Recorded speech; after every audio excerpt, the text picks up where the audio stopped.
আফিফার হবু বর মারা গিয়েছে, এই বিয়ে হবে না।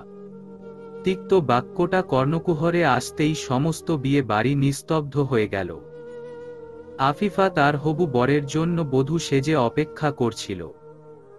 তার হবু স্বামী মারা গিয়েছে বাক্যটা আফিফার কর্ণে পৌঁছাতেই সে চমকে উঠল।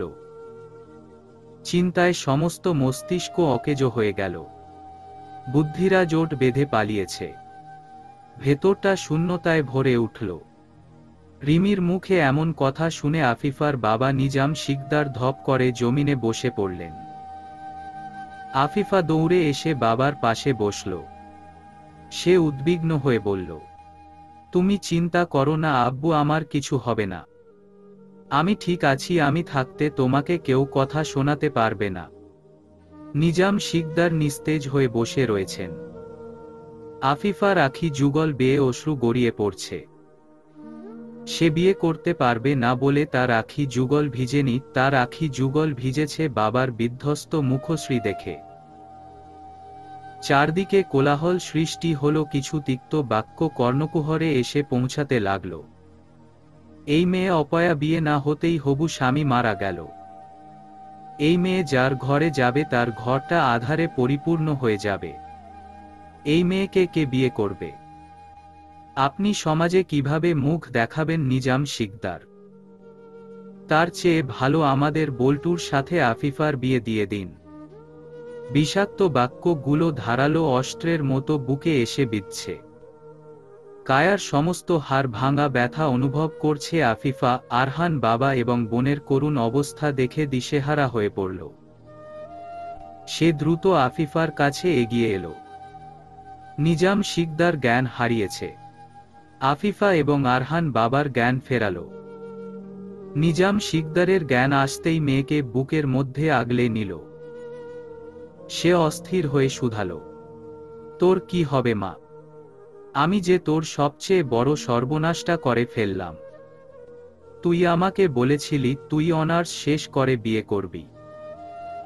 আমি এতদিন ধৈর্য ধরলাম, আর কয়টা দিন ধরতে পারলাম না। বাবার বলা প্রতিটি বাক্য আফিফার ভেতরটা রক্তাক্ত করে দিচ্ছে। সে বাকরুদ্ধ হয়ে গিয়েছে। কথা বলার কোনো শক্তি সে ভেতর থেকে সঞ্চয় করতে পারছে না। আর এদিকে আরহান আফরাতের দিকে দৃষ্টিপাত করল। আফরাতের সমস্ত মুখশ্রীতে গম্ভীরতা ছড়িয়ে ছিটিয়ে পড়েছে। আফরাতের মা মরিয়ম তালুকদার নিজাম শিকদারের কাছে এগিয়ে আসলেন। সে নিজাম শিকদারের পাশে বসে নিম্ন কণ্ঠে শুধালো, আমি আপনার সাথে কিছু কথা বলতে চাই ভাইজান।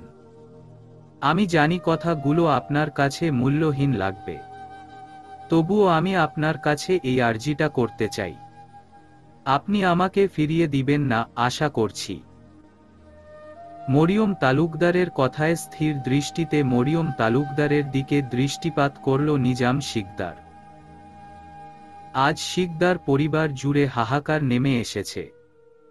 সেই হাহাকার শুষে নিতে মরিয়ম তালুকদারের আগমন।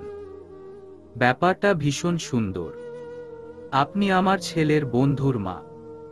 আপনার স্বামী আমার খুব ভালো বন্ধু ভাবি।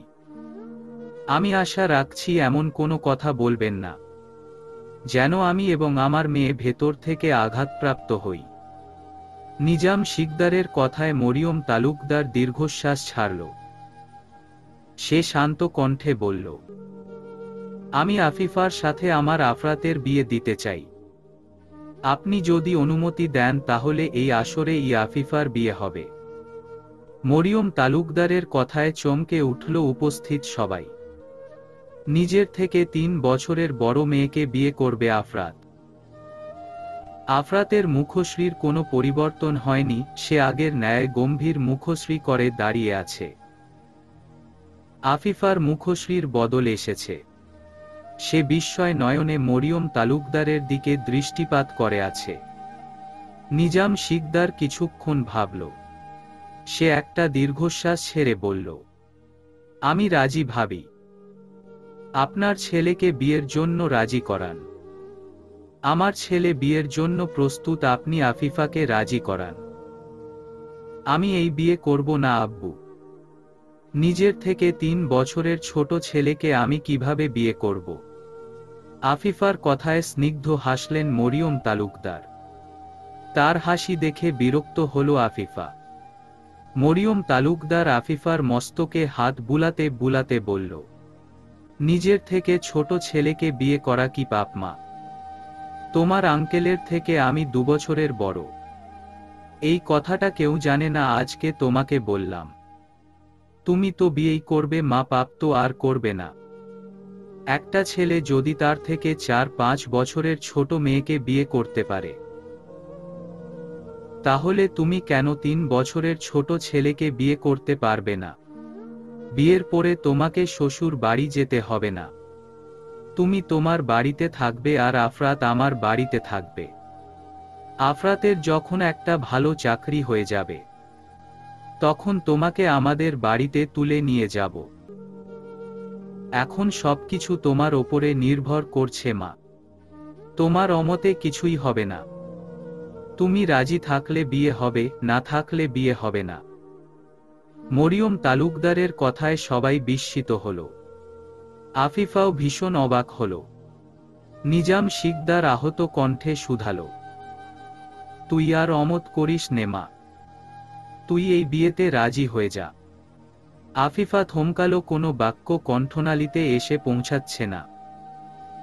সে ধরে আসা কণ্ঠে বলল, তোমার মস্তক খারাপ হয়ে গিয়েছে আব্বু। নিজের থেকে 3 বছরের ছোট ছেলেকে কিভাবে বিয়ে করব? আমি বিয়ে করলেও সমাজ কি আমাদের মেনে নিবে? তুই বিয়ে না করলে সমাজ কি তোকে মেনে নিবে মা? সমাজ তো অনেক কিছুই চায়। তুই কি সমাজের সকল আবদার পূরণ করতে পারবি? তুই যদি এই বিয়ে না করিস, তাহলে আমাকে অনেকটা অসম্মানিত হতে হবে মা। যার সাথে বিয়ে দিবে সে রাজি তো বাবা? আফিফার কথায় নিজাম শিকদার আফরাতের কাছে গেল। আফরাতের মস্তকে হাত বুলিয়ে শুধালো, তুমি কি আমার মেয়েকে বিয়ে করবে বাবা? আফরাত গম্ভীর কণ্ঠে বলল, বিয়ে শব্দটা সব পুরুষ মানুষকে ঈদের আনন্দ দেয়। বিয়ে করতে পারলেই বোধহয় পুরুষ মানুষ সবচেয়ে সুখী। সেখানে আফিফা আপুর মতো সুন্দরী মেয়ে বউ হিসেবে পেলে কোনো কথাই নেই। আপনি একটা পরীর জন্য জিনের কাছে আবেদন করতে এসেছেন। এত সুন্দর পরী পেলে জিন কি নাকচ করতে পারে? এমন লাল টুকটুকে বউ দেখে আনন্দে নাচতে ইচ্ছে করছে। আপনি কি আমার শ্বশুর আব্বা হবেন? আফরাতের কথায় লজ্জা পেল নিজাম শিকদার। ছেলেটা দারুণ দাম্ভিক, কিন্তু কথা বলে অসাধারণ। তা আজকেই উপলব্ধি করতে পারল নিজাম শিকদার। পেটে ক্ষুধা অনুভব করলে যেমন খাবারের গুরুত্ব বোঝা যায়, ঠিক তেমনি বিপদে পড়লে মানুষ চেনা যায়। যে ছেলেটাকে সে সহ্য করতে পারত না, সেই ছেলেটাই তাকে আনন্দ দেওয়ার প্রয়াস চালাচ্ছে। ভারাক্রান্ত হৃদয় নিয়ে আফিফা এবং আফরাতের বিবাহ সম্পূর্ণ হয়েছে। আফিফা অনবরত অশ্রু বিসর্জন দিয়ে যাচ্ছে। সে কিছুতেই আফরাতকে স্বামী হিসেবে মেনে নিতে পারছে না। মেনে নিবেই বা কিভাবে, যাকে এতদিন ছোট ভাই হিসেবে জেনেছে? তাকে কি আর হুটহাট স্বামী হিসেবে মানা যায়? তাও মানুষটা তার থেকে 3 বছরের ছোট। আফিফার ভেতরটা হাহাকার করে উঠল। অনুভূতিরা শূন্য হয়ে গিয়েছে। শহরের অলিতে গলিতে বিরহেরা মিছিল করছে। বাড়িতে প্রবেশ করেই আফরাতে মস্তক জ্বলে উঠল। সে আশেপাশের সবকিছু চূর্ণ বিচূর্ণ করে ফেলছে। আফরাতের মতো শান্ত মানুষের হঠাৎ কি হয়ে গেল? সে কি এই বিবাহে খুশি নয়? আফরাতের ক্রোধের কারণ কেউ উদ্ধার করতে পারছে না। মরিয়ম তালুকদার ছেলের কাছে এসে শুধালো, আফরাত, কি হয়েছে? তুমি এমন উন্মাদের মতো আচরণ করছো কেন? মায়ের প্রশ্নের আফরাত রাগান্বিত হয়ে শুধালো, বিয়ে করেছি বউ রেখে দূরে থাকার জন্য। তুমি আমার বউকে কেন তার বাপের বাড়ি রেখে আসলে? আমি তোমাকে 1 সেকেন্ড সময় দিব না। তুমি এখনই আমার বউ এনে দিবে। আমি একটা মুহূর্ত বউ ছাড়া থাকতে পারবো না, হয় আমাকে বউ এনে দিবে নয়তো বা আমাকে ঘর জামাই বানিয়ে দিবে। আফরাতের কথায় মরিয়ম তালুকদার বিস্ময় নয়নে ছেলের দিকে দৃষ্টিপাত করে আছে। তালুকদার বাড়ির প্রতিটি মানুষের মুখে লাজুক হাসি। আফরাত সবাইকে উপেক্ষা করে, বউ এনে দাও, বউ এনে দাও জপ করতে লাগল। অনুভূতিরা ছন্দ হারিয়েছে, দুঃখেরা তাতে তাল মিলিয়েছে।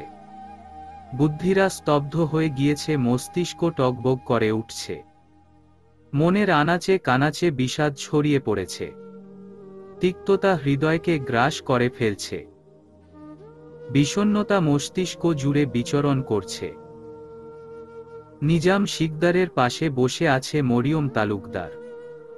মরিয়ম তালুকদার আহত দৃষ্টিতে নিজাম শিকদারের দিকে দৃষ্টিপাত করে আছে।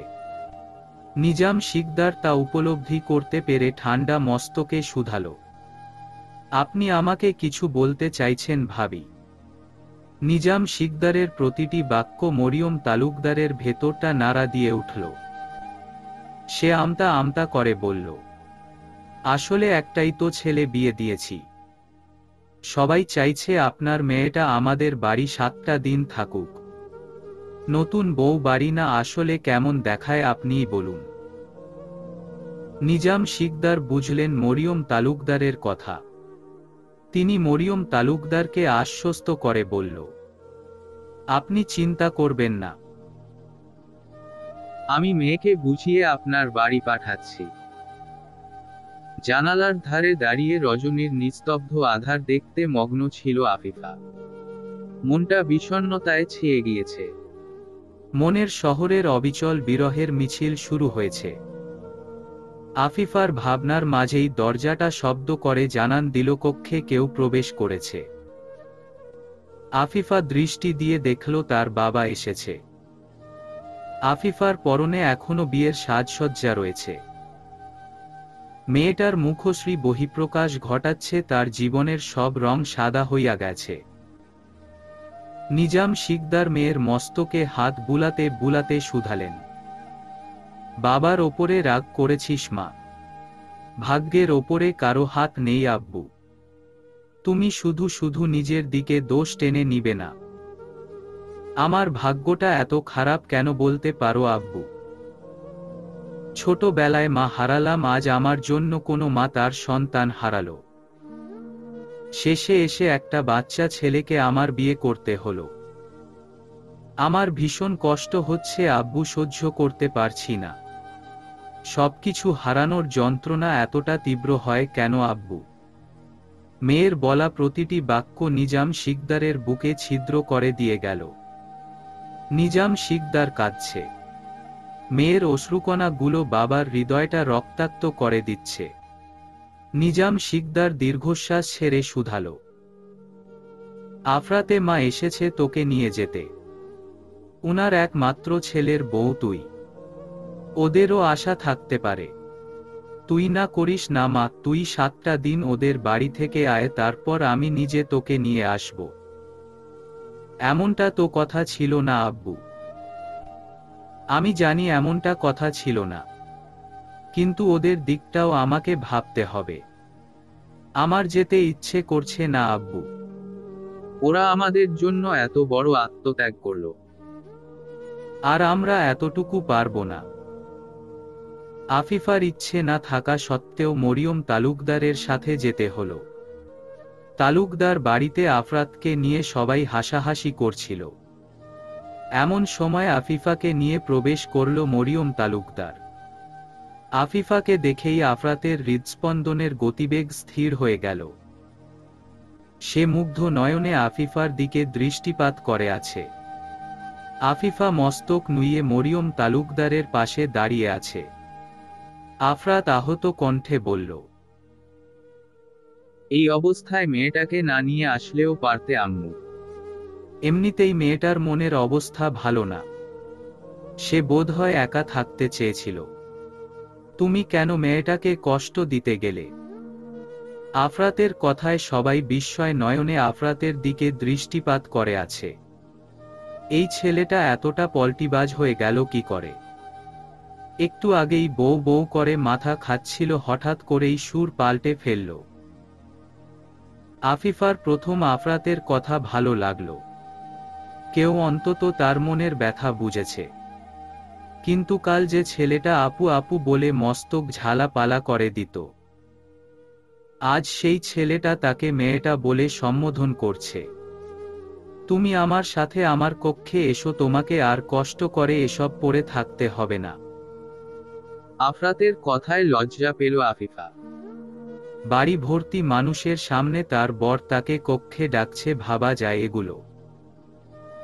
তবে আফিফার ক্লান্ত কায়াটা আস্তরণে শায়িত হতে চাইছে। মন বলছে এগিয়ে যা আফিফা, মস্তিষ্ক বলছে থেমে যা আফিফা। আফিফা দ্বিধা দ্বন্দ্বে ভুগছে। তখনই মরিময় তালুকদারের বললেন, তুমি আফরাতের সাথে যাও মা। আজকে অনেক রাত হয়ে গিয়েছে। কালকে প্রভাত বেলা তুমি আত্মীয় স্বজনদের সামনে আসবে। আফিফা মস্তক নাড়িয়ে আফরাতের সাথে আফরাতের কক্ষে গেল। আফরাতের কক্ষে এসেই আফিফার মস্তক জ্বলে উঠল। এটা কোনো মানুষের কক্ষ হতে পারে? আফিফার মনে হচ্ছে এটা আস্ত একটা গোয়ালঘর।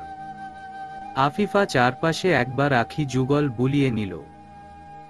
আফিফার পর্যবেক্ষণের মাঝেই আফরাত শুধালো, তোমার কষ্ট হচ্ছে না? একটু হচ্ছে, তুমি আমার থেকে দূর থাকবা। আমি কি তোমার কোলে উঠে বসে আছি? আফরাতের কথায় জ্বলে উঠল আফিফা। এই ছেলেটা সহজ হয়ে কথা বলতে পারবে না। সে ছোট বলেই কোলে নিয়ে বসে থাকতে হবে নাকি? আফিফা রাগান্বিত হয়ে বলল, বাচ্চা ছেলে, একদম বেশি কথা বলবে না। আফিফার বাক্যগুলো কর্ণকুহরে আসতেই আফরাত উত্তপ্ত হয়ে গেল। সে রাগান্বিত হয়ে বলল, আরেকবার বাচ্চা বললে সত্যি কোলে উঠে বসে থাকব। যে আমার পাটকাঠির মতো শরীর এক হাত রাখলেই মরমর করে ভেঙে যাবে। তুমি নিজের দিকে আর আমার দিকে তাকিয়ে দেখেছ কখনো? আমি তোমার থেকে উচ্চতায় লম্বা, তুমি আমার থেকে বয়সে বড় হলে ও দেখতে আমাকেই তোমার বড় লাগে। আফিফা তাকিয়ে দেখল আসলেই আফরাতের মুখশ্রীতে ঘন কালো চাপ দাড়ির জন্য আফরাতকে একটু বয়স্ক লাগছে। আফিফার আখি যুগলে অসহায়ত্ব ফুটে উঠল। শান্ত শিষ্ট ছেলেটা হঠাৎ করে এতটা পাজি হয়ে গেল কি করে? আফিফা গম্ভীর কণ্ঠে বলল, একদম আমাকে ছোঁয়ার চেষ্টা করবে না। আমি তোমাকে ছুঁয়েছি? এত নষ্ট তোমার মন? ছি! বিয়ে হতেই পারল না, বরকে উস্কে দেওয়া শুরু করে দিয়েছ। আমাকে তোমার এত লোভী মনে হয়? শুনো, আমার এত তাড়া নেই, বুঝেছ? একটা থাপ্পড় দিব, মানুষ হয়ে যাবে। আমাকে দেখে তোমার বিড়াল মনে হয়? আমি তোমার বড় বোন হই, ভুলে যেও না। 3 বার কবুল বলে বর হিসেবে গ্রহণ করেছ। আমাকে ভাই বলতে তোমার লজ্জা করছে না? আমাকে বিয়ে করতে তোমার লজ্জা করল না? পরি যদি নিজে যেচে পড়ে জিনের কাছে আছে, জিন তো সুযোগের ফায়দা লুফে নিবেই। তোমার সাথে কথা বলে সময় নষ্ট। স্বামীর সাথে রাগ করলেও সওয়াব পাওয়া যায়। আরও কিছু পাওয়া যায়, কিন্তু আমি বলবো না। আমি তোমার মতো অসভ্য না।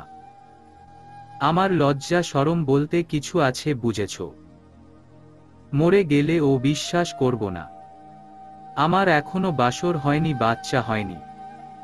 তুমি মরে গেলে আমার সব স্বপ্ন পূর্ণ করবে কে? তুমি কিন্তু বেশি কথা বলছো আফরাত। আল্লাহ কি মুখ দিয়েছে চুপ থাকার জন্য? তোমাদের বাড়িতে আসাই আমার ভুল হয়েছে। আসলে কেন, আমি কি তোমাকে আসতে বলেছি?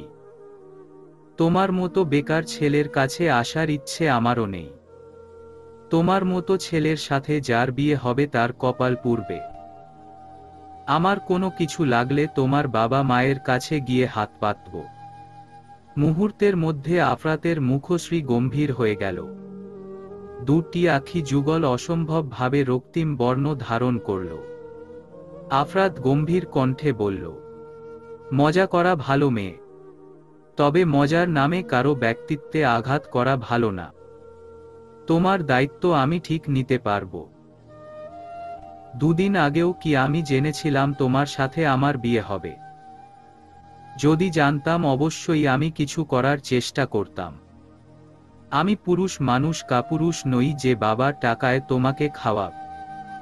আমার গুছিয়ে উঠতে সময় লাগবে, এতে বাবা মায়ের সামান্য সাহায্য আমি নিতে পারি। তার মানে এই নয় যে সারা জীবন একই রকম থাকব।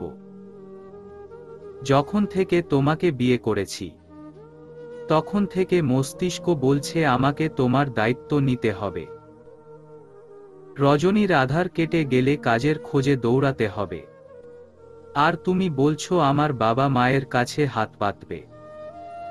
আমি থাকতে সেটা কখনো হতে দিব না। প্রয়োজনে আমি কমলা খাটব, মাস শেষে 2-3 হাজার টাকা হাতে ধরিয়ে দিব, তোমাকে সেটা নিয়েই চলতে হবে। এতে যদি তুমি সন্তুষ্ট না হও আমি দিনরাত 24 ঘন্টা খাটব। আমি তোমাকে কথার কথা বুঝিয়েছি, তুমি আবার সত্যি সত্যি ধরে নিও না।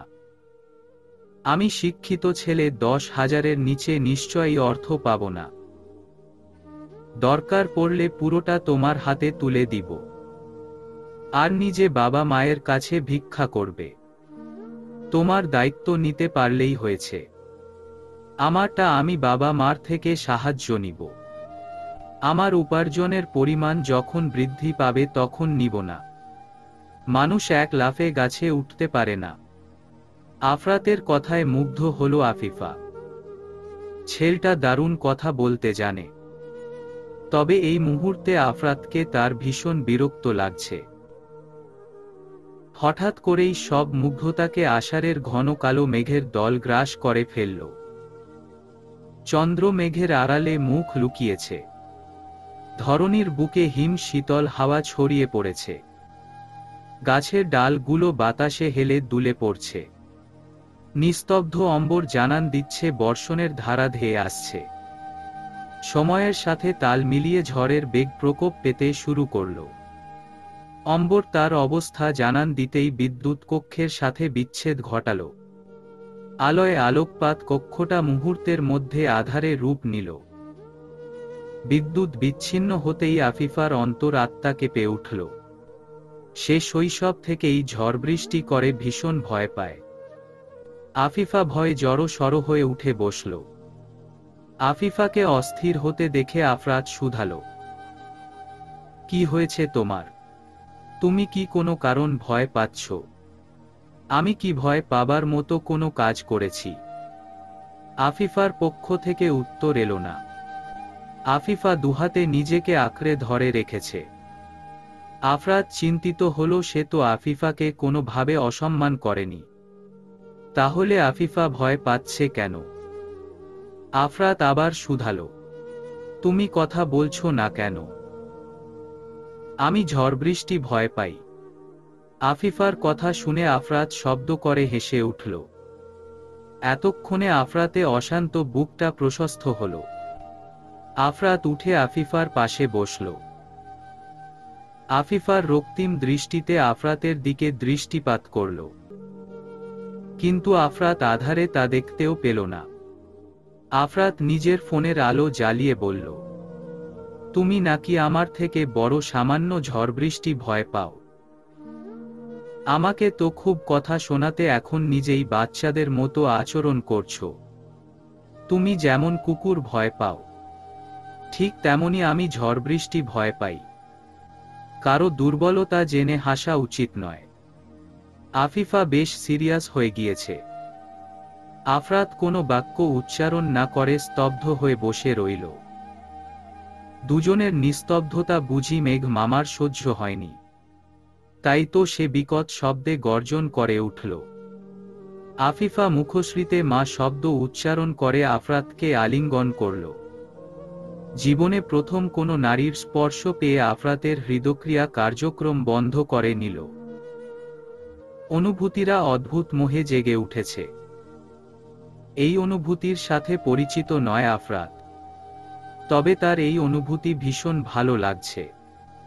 মন বলছে বৃষ্টি না থামুক, ঝড় আরো বাড়ুক, মেঘ দ্বিগুণ গর্জে গর্জন করে উঠুক।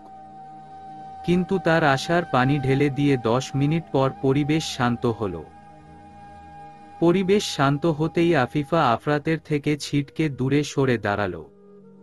আফরাত এখনো ঘোরের মধ্যে বসে আছে। আফিফা অন্য পাশ হয়ে দ্রুত শায়িত হল। 15 দিন পর আফিফা ভার্সিটিতে যাওয়ার জন্য বেরিয়েছে। তখনই আফরাত বাইক নিয়ে এসে আফিফার সামনে দাঁড়ালো।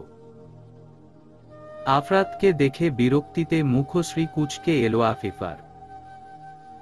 আফরাত কালো সানগ্লাস পরে বেশ ভাব নিয়ে সামনের দিকে দাঁড়িয়ে আছে।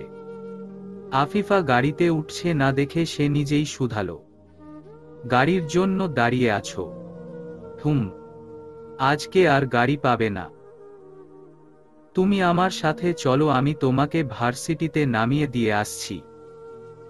আমি তোমার সাথে যাব না। আমার সাথে গেলে আমি তোমাকে খেয়ে ফেলব। তুমি আমার সাথে গেলে সবাই জানতে চাইবে তুমি আমার কে হও। তখন আমি সবাইকে কি বলবো? যা সত্যি তাই বলবে। তোমার কি মাথা খারাপ হয়ে গিয়েছে? আমার মাথা খারাপ হতে যাবে কেন? তুমি আমার বউ হও, এটা আমি সবার সামনে বলতে পারবো। তাহলে আমি তোমার স্বামী হই, এটা কেন তুমি সবার সামনে বলতে পারবে না? তোমাকে অপমান করতে চাইছি না, তাই চুপচাপ আমাকে ভার্সিটিতে নামিয়ে দিয়ে আসো।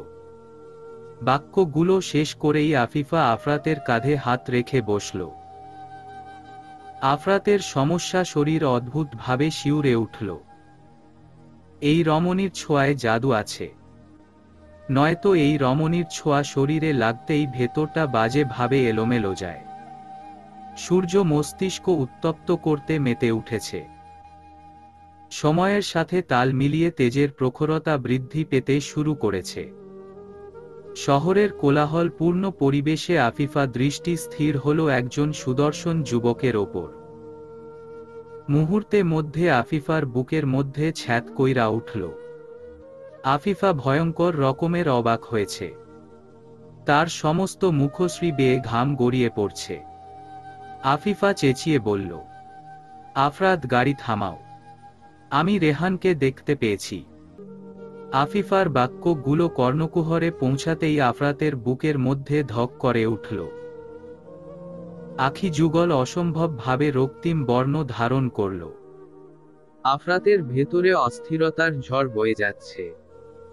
আফরাত চোয়াল শক্ত করে বলল, রেহান মারা গিয়েছে। মৃত্যু মানুষ কিভাবে শহরের বুকে আসবে? মৃত্যু মানুষের ঠাই কবরে, ধরনীর বুকে নয়। তোমার কি মনে হয় আমি মিথ্যা কথা বলছি? আমাকে তুমি যেতে দাও, না হলে আমি গাড়ি থেকে লাফ দিব। আমার রেহানের সাথে অনেক কথা আছে। রেহান কেন আমার সাথে ছলনা করল? রেহান যদি বেঁচে থাকে তাহলে সেদিন বিয়েতে আসেনি কেন? আফিফার প্রতিটি বাক্য আফরাতের হৃদস্পন্দনের গতিবেগ স্থির করে দিচ্ছে। আফরাতের সমস্ত মুখশ্রীতে আতঙ্কের ছাপ স্পষ্ট ফুটে উঠেছে।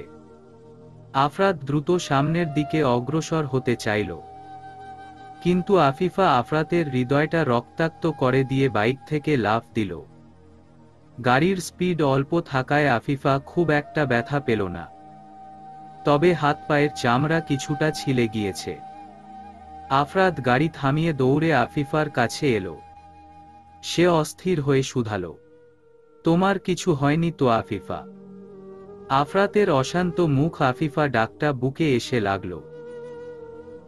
তার প্রতি আফরাত এতটা কেয়ারিং কেন? এটা কি শুধুই দায়িত্ববোধ, নাকি এর ভেতরে গভীর রহস্য লুকিয়ে আছে? আফরাতের এলোমেলো মুখশ্রী পাষাণ রমণীর হৃদয় কাবু করতে পারল না। অথচ এই মুখশ্রীতে একটু অস্থিরতা দেখার জন্য কত শত রমণী অপেক্ষা করে।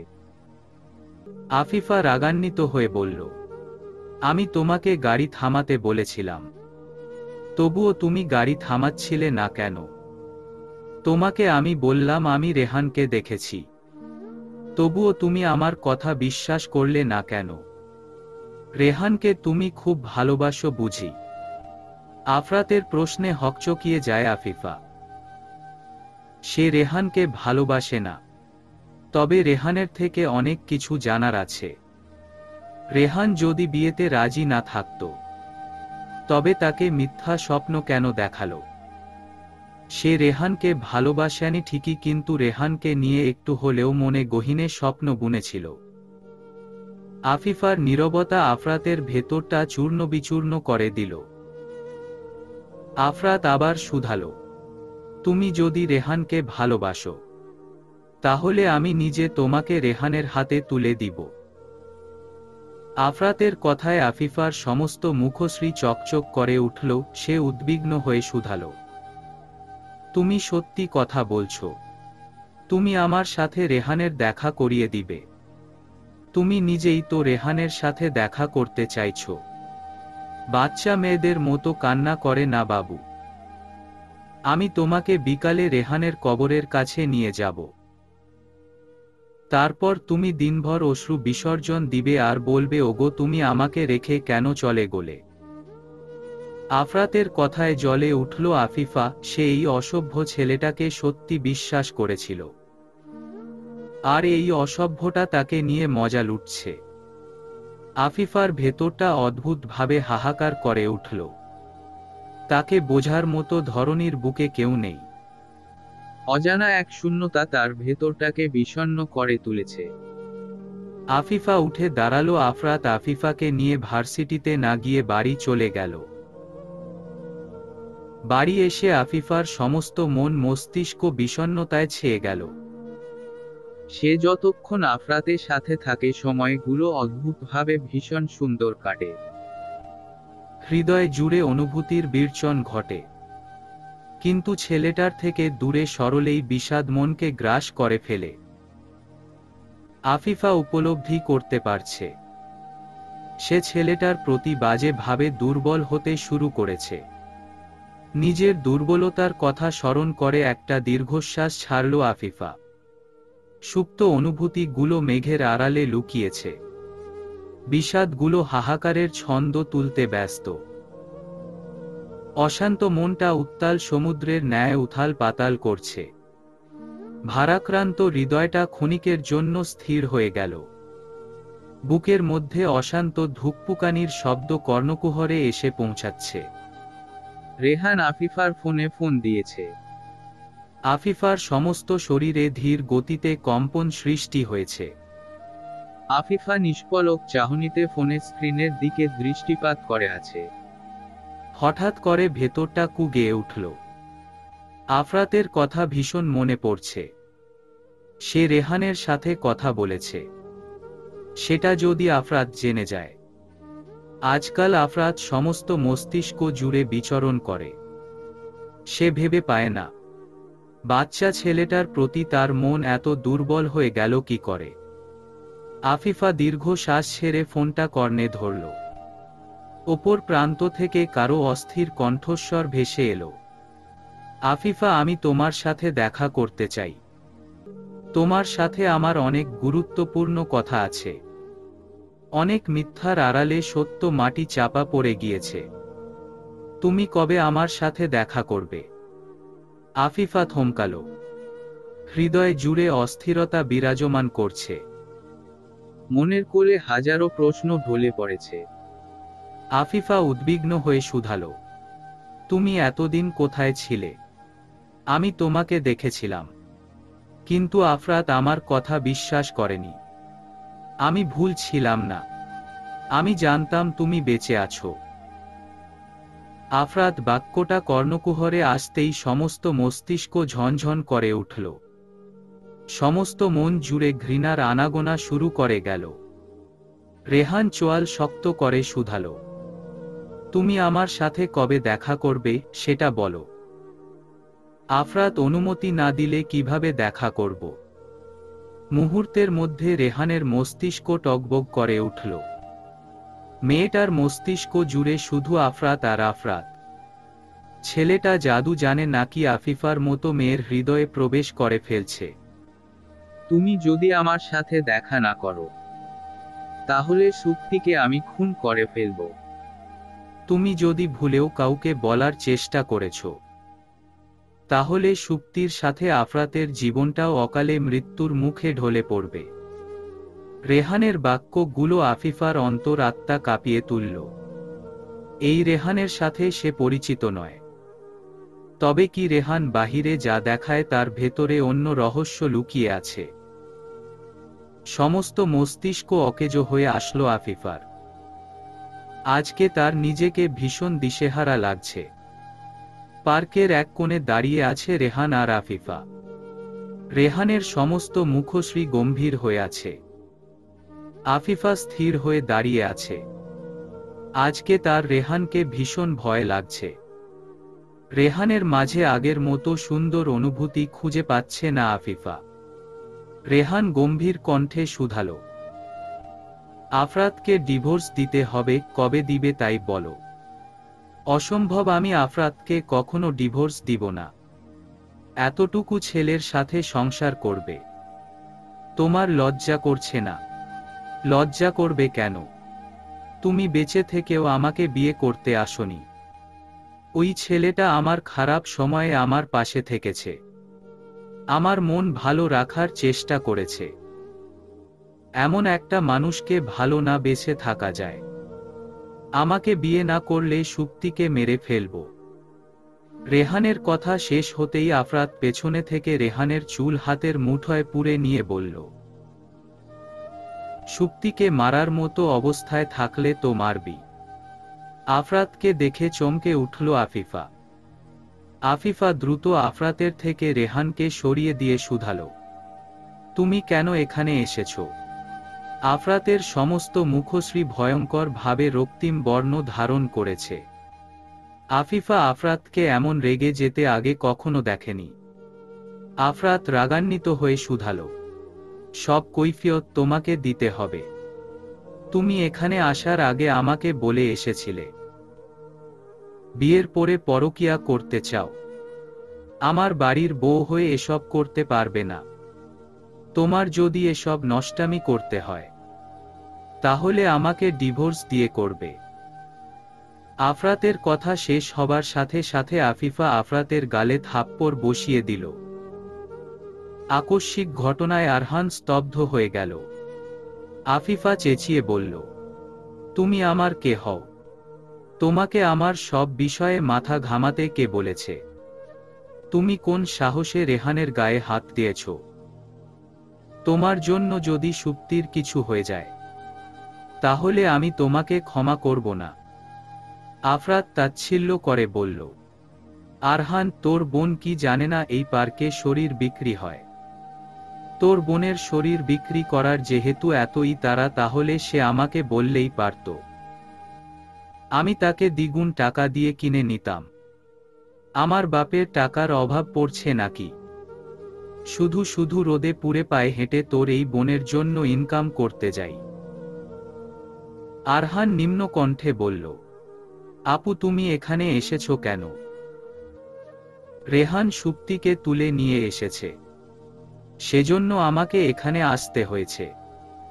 তুমি চিন্তা করো না, সুপ্তি ভালো আছে। আফরাত সুপ্তিকে বাড়িতে দিয়ে আসছে। রেহান ভালো ছেলে নয়। রেহানের সাথে আফরাতের বিশাল ঝামেলা চলছে। রেহান কোনো কারণে আফরাতকে ভয় পায়, সেজন্য সে তোমাকে কাজে লাগিয়ে আফরাতকে কাবু করতে চেয়েছিল। তুমি আফরাতকে বাজে ভাবে রাগিয়ে দিয়েছ। আফরাত তোমাকে ভীষণ ভালোবাসে আপু।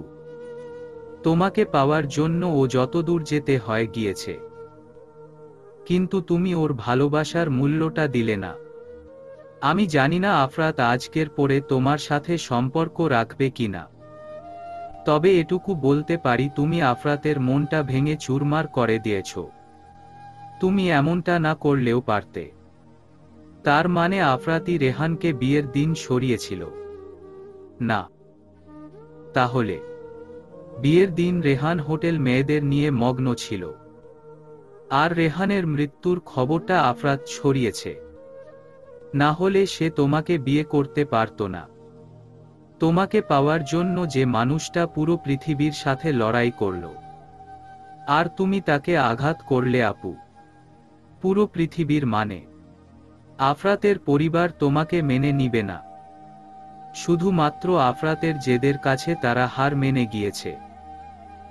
তোমাকে পাবার আশায় গুনে গুনে 3 দিন আফরাত না খেয়েছিল।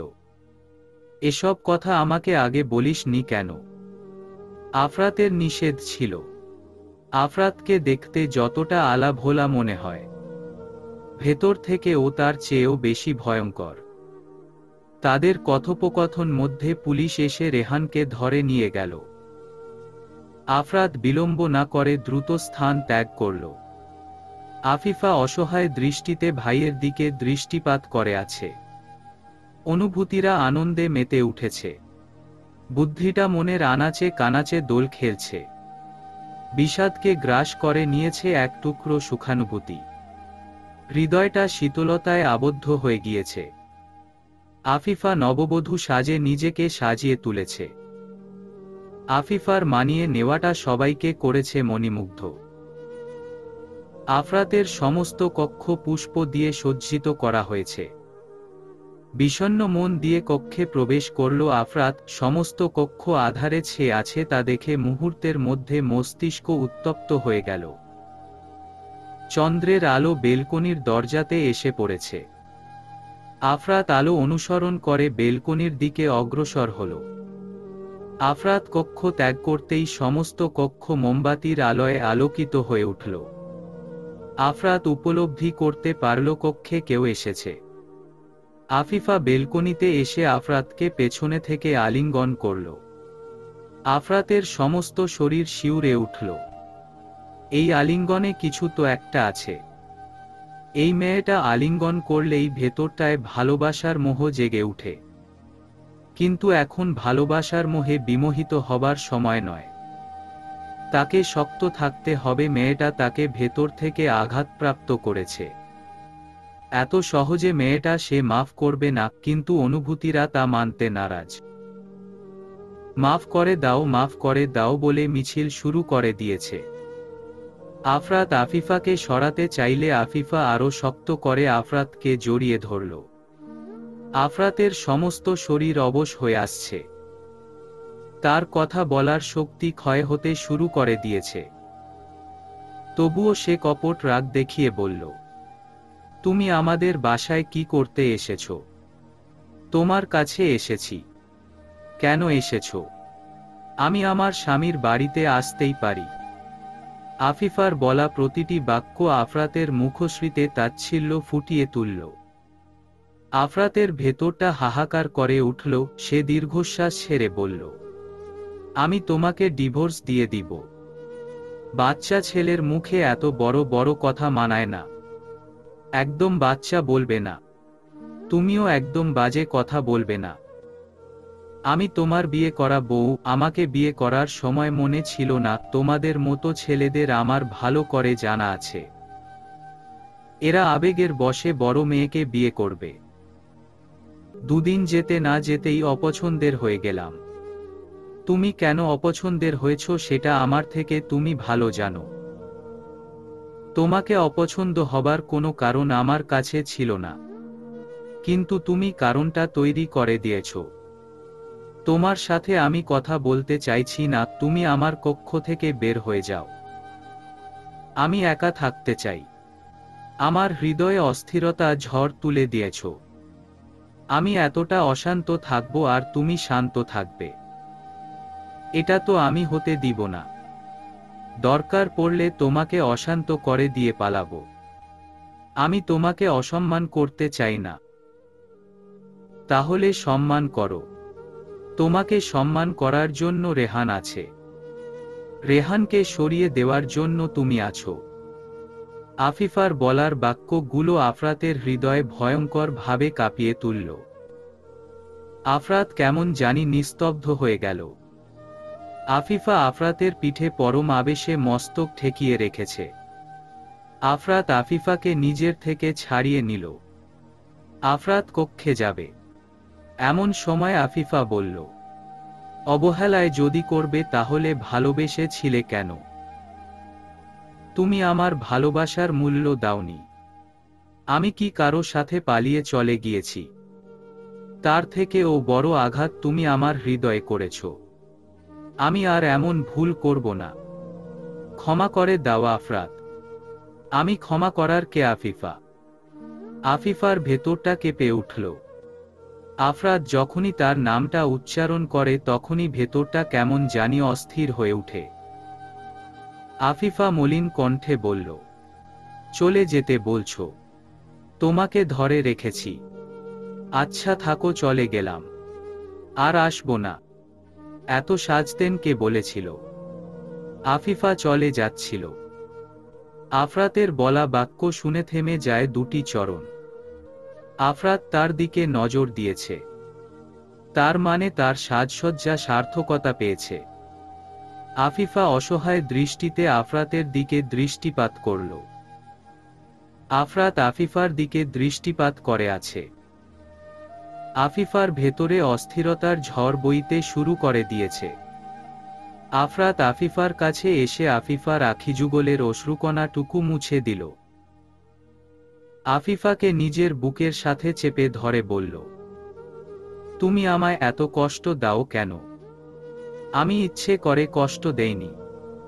আমি তোমাকে বলেছিলাম, তোর কোনো সমস্যা হলে তুমি আমাকে বলবে। দুজন মিলে সমস্যার সমাধান করার চেষ্টা করব। কিন্তু তুমি আবার কথা শুনোনি জেনে বুঝে রেহানের কাছে গিয়েছ। রেহান ছেলেটা একদমই ভালো নয়। যদি ভালো হতো তাহলে আমি তোমাদের মাঝে আসতাম না। আফরাতের শেষোক্ত বাক্যটি শুনে আফিফার ভেতরে মোচড় দিয়ে উঠল। অদ্ভুতভাবে অন্য কারো কথা বলাতে তার দম বন্ধ হয়ে আসছে। আফিফা মলিন কণ্ঠে বলল, আমি সুপ্তিকে অনেক ভালোবাসি।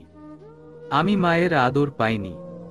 আমি জানি মা ছাড়া দুনিয়াটা কতটা কঠিন। সুপ্তিকে বাবা রাস্তায় পেয়েছিল। ছোট্ট একটা বাচ্চাকে আমার কোলে তুলে দিয়েছিল। নিজ হাতে সুপ্তিকে বড় করেছি। সেই বাচ্চা মেয়েটার বিপদের কথা শুনে আমি কিভাবে চুপ থাকতাম বলো? আমি তোমাকে চুপ থাকতে বলিনি। আমি নিজেও সুপ্তিকে নিজের ছোট বোনের মতো ভালোবাসি। তাই সব সময় তোমাদের নজরে নজরে রাখতাম। কখন জানি রেহান এসে তোমাদের ক্ষতি করে দেয়। আমার চিন্তা সার্থক হয়েছে। রেহান সত্যি সুপ্তিকে তুলে নিয়ে গিয়েছিল। আমি সুপ্তিকে উদ্ধার করেছি। তবে তোমাকে রেহানের সাথে নিষিদ্ধ পার্কে দেখে আমার ভেতরটা দুমড়ে মুচড়ে যাচ্ছিল।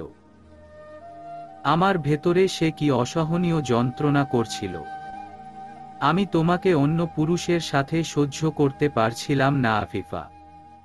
আমার ভেতরটা যে জলে পুড়ে যাচ্ছিল। তাই তোমাকে আঘাত দিয়ে কথা বলে ফেলছি। তুমি আমাকে মাফ করে দিও।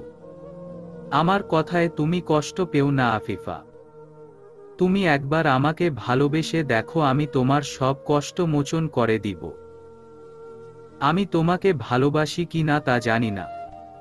আমি শুধু জানি তোমার সাথে আমার থাকতে ভালো লাগে। তোমাকে আমার ভয় লাগে। আমি কোনো কাজ করার আগে তোমার কথা ভাবি। তুমি কষ্ট পেলে আমার মস্তিষ্ক ঝলসে যায়। আমি আর তোমাকে কষ্ট পেতে দিব না। আমাকে একটু সুযোগ দাও। পৃথিবীর সব ভালোবাসা আমি তোমাকে এনে দিব। আফিফার কথায় আফরাতের হৃদয় শীতল হলো। ভিতরটা সুপ্ত অনুভূতিতে ভরে গিয়েছে। বিষাদেরা ছন্দ তুলে পালিয়েছে। হাহাকারগুলোকে সুখ এসে শুষে নিয়েছে। আফরাত আফিফার ললাটে চুমু খেয়ে বলল, আমি তোমাকে ভীষণ ভালোবাসি আফিফা। তোমাকে ভালোবাসতে বাসতে এত দূর এসেছি। তুমি যদি তোমাকে ভালোবাসার সুযোগ না দাও তাহলে জ্বলতে জ্বলতে এখানেই শেষ হয়ে যাব আমি। আমাকে এত দ্রুত শেষ হয়ে যেতে দিও না। আমার মতো এত মায়া করে তোমারে কেউ চাইবে না। আমি তোমার মায়ায় আবদ্ধ হয়ে গেছি। ছায়া কখনো পিছু ছাড়ে না, আর মায়া কখনো ভোলা যায় না। এই যে তোমার জন্য মনের গহীনে অনুভূতি বাড়তে শুরু করেছি। এই অনুভূতি মৃত্যুর আগ পর্যন্ত বাড়তেই থাকবে। তুমি কি আমাকে তোমার অর্ধাঙ্গিনী হিসেবে গ্রহণ করবে? তোমাকে গ্রহণ করার জন্য কত যুদ্ধ করলাম। এত সুন্দর সেজে সর্বনাশ করতে এসেছ আমার। এতক্ষণে আমার সর্বনাশ তো হয়েই গিয়েছে। আমার সর্বনাশ করার শাস্তি তোমাকে পেতেই হবে। আফরাতের কথায় আফিফা খিলখিল করে হেসে উঠল। আফিফার হাসির প্রতিধ্বনিতে চারদিক মুখরিত হয়ে উঠল। আফরাত আফিফাকে শক্ত করে জড়িয়ে ধরে বলল, ভালোবাসি, ভীষণ ভালোবাসি। এই যে তোমাকে যেদিন প্রথম আলিঙ্গন করেছিলাম না, যেই দিন আলিঙ্গনের ভালোবাসার মোহ জেগে উঠেছিল, সেই মোহ আজও কাটাতে পারিনি আমি যদি সেই মোহের অতল গভীরে তলিয়ে যাই, তবে কি আমাকে শাস্তি গ্রহণ করতে হবে? আফিফা কোনো কথা বলে না। নীরবতা প্রণয়ের আভাস দিয়ে যাচ্ছে। আফরাত আফিফাকে কোলে তুলে নিয়ে আস্তরণের কাছে গেল। আফিফাকে শায়িত করে সে আফিফার আখি যুগলের পাতায় অধর ছোঁয়ালো। আফিফা পরম আবেশে আখি যুগল বন্ধ করে আছে। কিছু সময়ের ব্যবধানের মধ্যেই চার দেয়ালের আবদ্ধ কক্ষে প্রেমের মহাপ্রলয় ঘটে গেল। ভালোবাসায় পরিপূর্ণ হয়ে উঠল সমস্ত ধরনী। সুখানুভূতিতে পূর্ণতা পেল দুটি প্রেমিক হৃদয়। নিস্তব্ধ অম্বর তাদের প্রণয়ের সাক্ষী হয়ে রইল। সমাপ্ত। শ্রোতা বন্ধুরা, আজকের এই গল্পটি শুনে কেমন লাগলো তা অবশ্যই কমেন্ট করে জানাতে ভুলবেন না। আরও নতুন নতুন গল্প পেতে অবশ্যই চ্যানেলটি সাবস্ক্রাইব করে সাথে বেশি বেশি গল্প শুনতে থাকুন আর গল্প কেন্দ্রিক জীবন গড়ে তুলুন।